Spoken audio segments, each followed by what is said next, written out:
Right now, I'm challenging myself to see if I can make 128 Regulation H teams that are each different from one another over the course of 128 days. Why 128, you might ask? At the end of the 128 days, we're going to do something special where we battle every team against each other in a single elimination bracket to see which team emerges on top. There will be some competitively strong teams, there will be some gimmick teams, and there will be some probably a good number of goofs and gaffs in there, so if you want to follow through to the end, subscribe so that you can keep up with each day. But without further ado, let's move on to day 78. Alright everybody, welcome back to another video, and in today's video we're going to be going over a Fissure Dozo team. Now Fissure is just a funny move because it allows you to one-hit KO every single one of your opponents that is not levitate or flying type, and with this team, the goal of this team is to make it so that Dozo pretty much always gets the KO with the Fissure. And this is actually one of the teams that I feel like could work even without bringing Tatsugiri, as we have a good number of mons for supporting Dozo, and Dozo kind of values being inside the Trick Room, even though we've made it the fastest Dozo possible. But Dozo also works a little bit like a support Pokemon with the Soak here. If we start getting into Dozo, we put the Soak on Dozo not only so that we can hit the flying types that were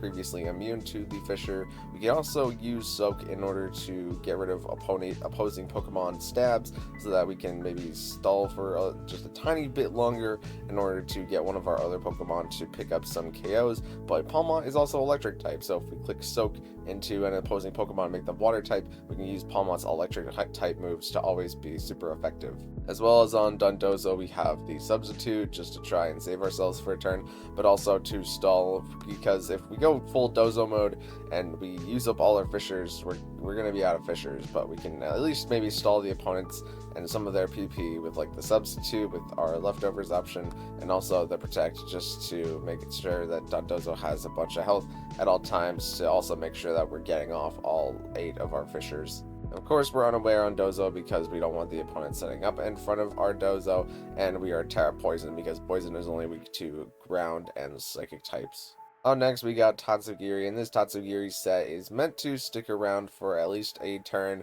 because since we have Revival Blessing on Palma, we can bring back Dozo, and then we can form full Dozo mode in case we want to try and maybe get off the rest of our Fissures with Dozo. And then since Tatsugiri is still on the field, if we Revival Blessing with Palma and bring back Dozo and then swap in Dozo, we can form the full Dozo mode a second time. But on Tatsugiri, we have the Icy Wind just for a little bit of speed control, as well as the Muddy Water and the Dragon Pulse just for 2 good stabs. And we're using the Focus Sash just so we can always take that one hit, and we're Terra Dragon just in case we need the slight little bit of Dragon Burst damage. Third up, we have Golurk, and the main reason that you're using Golurk for any strategy is because it has the ability No Guard, which means that all moves that this Pokemon uses will be guaranteed to hit, but also all the moves used against Golurk will also be guaranteed to hit. And this is really nice because we can take Golurk's No Guard and we can use one of our 2 skill swap Pokemon to take it off of Golurk,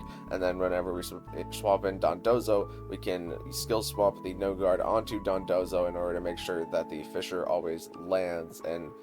this is where I'm going to preface that there was a pretty popular Wolf Click team that he made using this kind of strategy, where you put the No Guard onto an OHKO Pokemon. He was using Lapras with the Sheer Cold. And I kind of made this team specifically to try and make it look like I'm not copying his team. So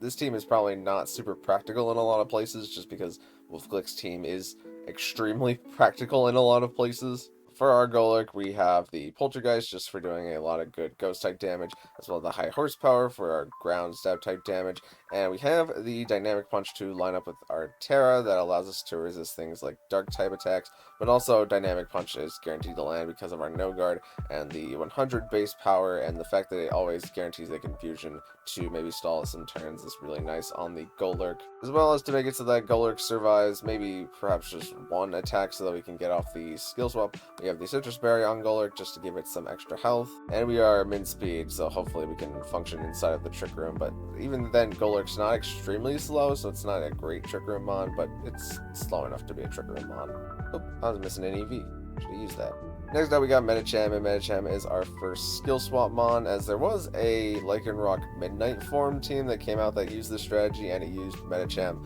And Medicham is a reasonable skill swapper, not only because we can put pure power onto any Pokemon that we want on this team, mostly benefiting the Golurk and the Palmont, but we can skill swap Golurk's No Guard onto Medicham and then hopefully put it onto Dozo with a bit of bulk and the noticeable amount of speed that we have. And we also have the Fake Out just because it's a great doubles move to have and it allows one of our Pokemon to at least get off an attack. And Drain Punch means that we're going to have a bit of recovery on Medicham, and if we don't get intimidated on Medicham, we could maybe pick up some 2-hit KOs into the opposing Pokemon, as well as Recover Cloak so that we're not getting faked out mostly, and we're Terra Ghosts so that we are also not getting faked out, I guess. Actually, you know what? It makes way more sense to be Terra Fairy here, because Fairy gives you an immunity to Dragon, and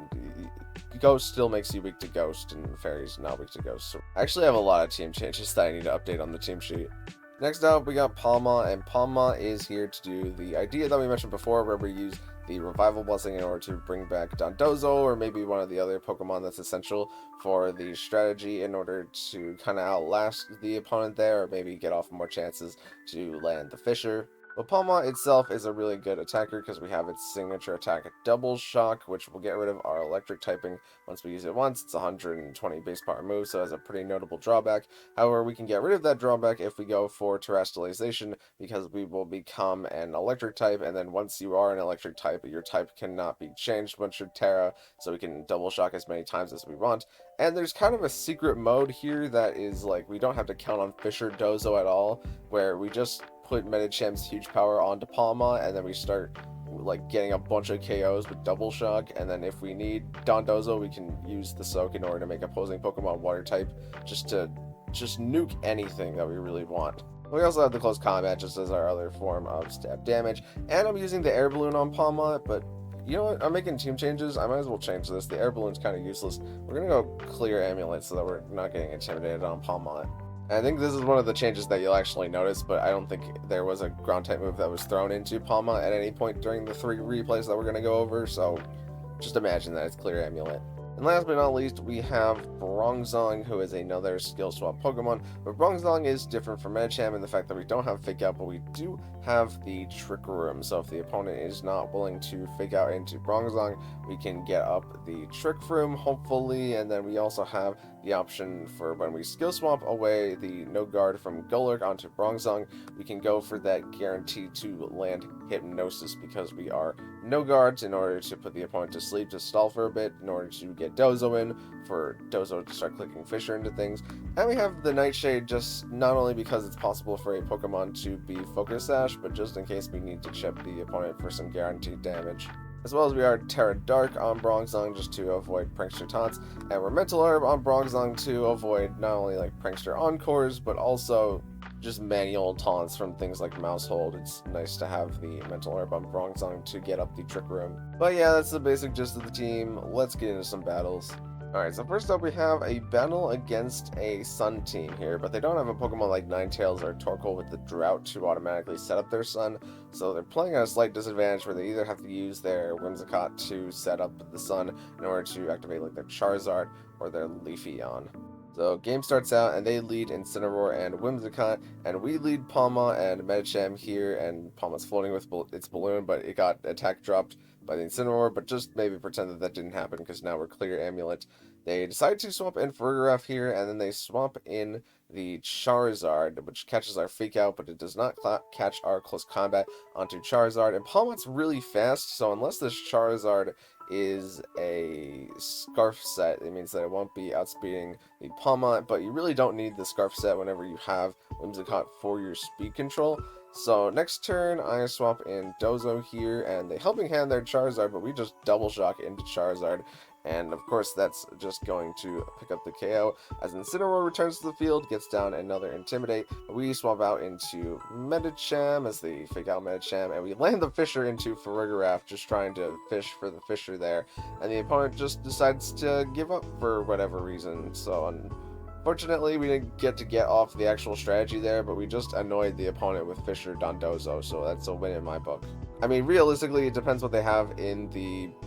Actually, no, we saw all of their Pokemon, so I don't think they had the real ability to exert pressure into Dondozo at this point. So if we swapped in the Tatsugiri for Dozo, then it would just be Incineroar and the Farigiraf chipping down the Dozo, and Dozo would probably be able to Fissure at least 2 of them, maybe before going down to 1 of them, just from the chip over time that we used to stall with our Substitute and our Protect, and then we still have Palmot in the back in order to handle something like Whimsicott or Incineroar, whichever one is left on the field. Next up, we have a game against an opposing Palmot user, but they also have the Gothitelle, but it doesn't look like they have any kind of trapping-based strategies. They just have the Gothitelle in order to make it so that they can keep opposing Pokemon on the field and they're not doing any kind of fancy switches. So we start the battle with Bronzong and Golurk here, as I wanted to maybe try and get off the swamp strategy while maybe Gothitelle isn't on the field. And if Gothitelle did come in here, then we could have used Poltergeist into it in order to do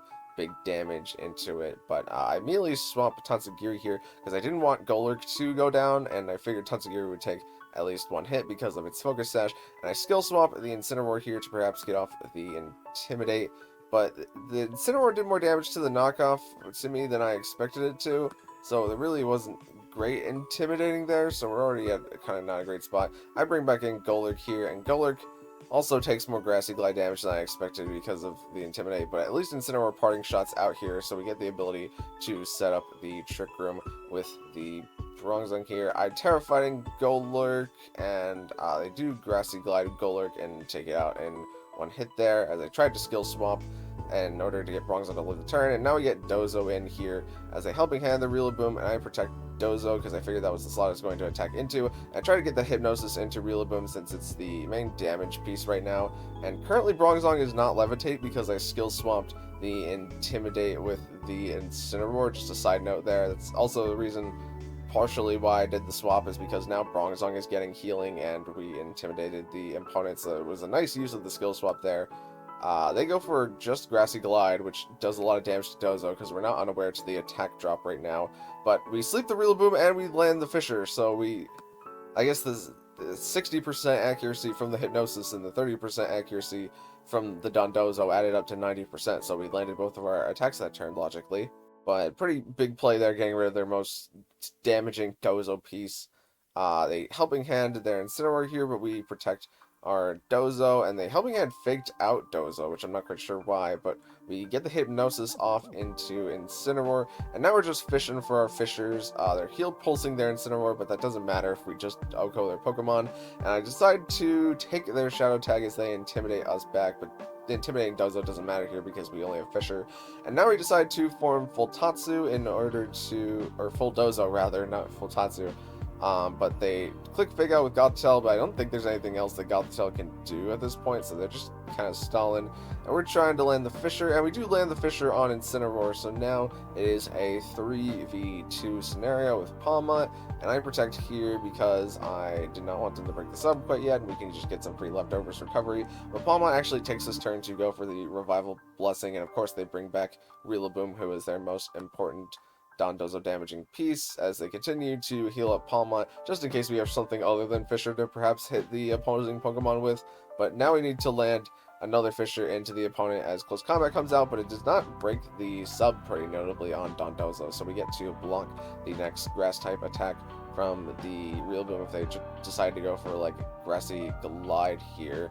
We protect Dozo just because now we're in Grassy Terrain recovery, and their recovery matters a lot less than my recovery because we have just an OHKO move on Dozo. So the Grassy plus the leftovers is doing absolute numbers here, and they do decide to Grassy Glide Dozo, but if they decided not to do that, like with the Wood Hammer, we landed the Fissure into the Rillaboom this turn, so we get to get rid of that for the rest of the game. Double Shock comes out from Palmot on this turn. Perhaps another reason they Grassy Glided is because they knew that they were going to be able to break the sub this turn, so they figured they might as well try and get the move off with Palmot. But now Palmot is no longer an electric type, as they bring Gothitelle back to the field, and we're just stalling with Dozo as they try to go for Double Shock again, but it fails because I don't think the opponent has used their Terrestrialization at this point, but it seems like since they decided not to Terra Electric their Palmot right now, that their Palmot is not going to go for the Terra. Maybe because it's like a defensive Terra. but they actually use Gothitelle to helping hand Palma, and the close combat does more than we could with a substitute here, which is kind of awkward, as we're not going to get enough health because the grassy terrain is now down, but at least we are sure that the Tatsugiri is going to live the turn here once the Dozo mode goes down after not landing our Fissure. And it's also worth noting that since Dozo's max speed there, he's actually outspeeding Palma, and Palma is a really fast piece, so it's nice to see that the speed investment on Dozo pays off. But now we bring in Bronzong, and my only way out of this game is a 50-50, where they either have to choose what Pokemon they're going to attack with the Palma, and seeing that Tatsugiri is an attacking piece, they do Helping Hand with Gothitelle, but we protect Tatsu, and thankfully they attack into Tatsu, so Tatsu catches the attack, and we can Trick Room here, but they Helping Hand, but we Nightshade their Palma just in case they're Focus Sash, and Muddy Water is going to pick off Palma because of all of its drops from the close combat, and the opponent doesn't seem like they have any attacking. Yeah, they actually don't have any single attacking moves on the Gothitelle, and we also lowered the accuracy, so it's just easy for us to win the game at this point. And lastly, we have a team here with a pretty interesting spread of Mons. They have the Dene for starters, and I'm not quite sure, because usually when you see the Dene, it's like a interesting cheek pouch strategy that I can't quite remember how it works. But by all means, they still have like Garchomp, Hydreigon, and Saralech, which are all pretty damaging pieces, and the ability for them to decorate with Alchemy is definitely something that you can't underestimate here. So we lead Golurk and Bronzong here, hoping to get off the strategy as they lead to Dene and Hydrapple, which seems to be good for us as Hydrapple goes for Sucker Punch, so it doesn't get to do any damage this turn, and the Dene attacks into Golurk, and they decide to Sucker Punch Bronzong again, but we get off the skill swap, and we just high horsepower to Dene in order to get rid of it here as they bring Garchomp to the field. And currently Bronzong is not Levitate, so I thought it was important to put to sleep Garchomp, and I was hoping that the Hydrapple is going to try and pick off Golurk here with a grass type move as we get some damage into Hydrapple with the Poltergeist, and they do go for a grass type move, but they go for Syrup Bomb, which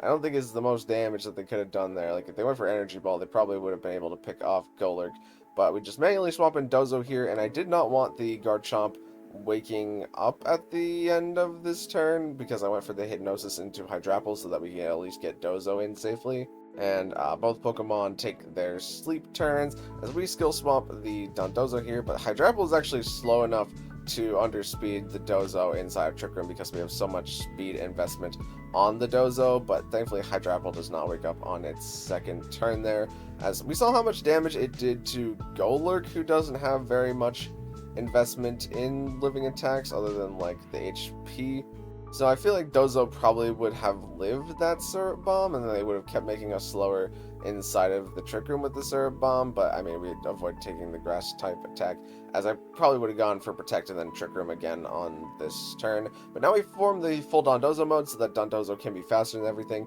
and we can just click Fissure into everything because we're No Guard, which is, I mean, the only two Pokemon that are left, so